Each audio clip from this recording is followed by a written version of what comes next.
Αγάπη μου σε γύρευα σε γη και σε φεγγάρι και σαν μουλάρι σηκώνα του έρωτα τα βάρη. Μα εσύ με εγκατέλειψες και πήγες με έναν άλλο, γιατί κοιτούσες τα μικρά κι εγώ είχα μεγάλο.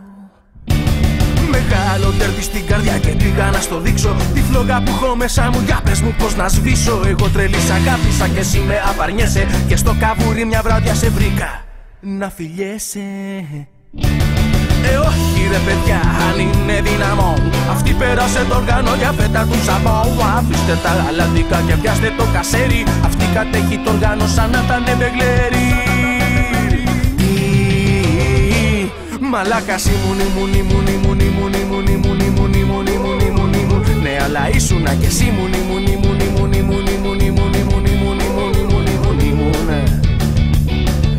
Δεν ήξερα ότι ήσουνα η κόρη του απιστία. Μου το έχεις πει μία φορά, μα το πήρα στα αστεία. Για αγάπη όταν σου μίλησα, για γάμο όταν είπα, με ρώτησες αν θέλω να μου κάνεις μία πίτα. Τάρανδο με έκανες, με κοροϊδεύουν όλοι, απ' το μόνο κρεβάτι σου έχουν περάσει όλοι. Ο Πάπης, ο Αλέξανδρος, η Τόρη και η Άννα. Τώρα κατάλαβα πως είσαι ακατάλληλη για μάνα. Όχι ρε παιδιά, αν είναι δυναμό, αυτή πέρασε το όργανο για φέτα του ζαμπό. Αφήστε τα γαλαδικα και πιάστε το κασέρι, αυτή κατέχει το όργανο σαν να ήταν μπεγλέρι. Μαλάκας ήμουν. Ναι, αλλά ήσουνα κι εσύ ήμουν. Τι μαλάκας ήμουν. Ναι, αλλά ήσουνα κι εσύ ήμουν.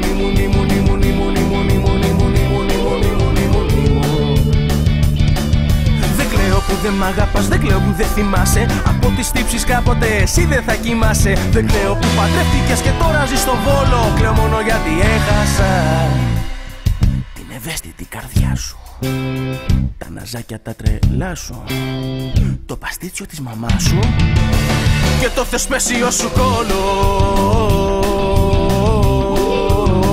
Το θεσπέσιο σου κόλο. Τι μαλάκας ήμουν. Ναι, αλλά ήσουνα κι εσύ μορτή μαλάκας ήμουν. Ναι, αλλά ήσουνα κι εσύ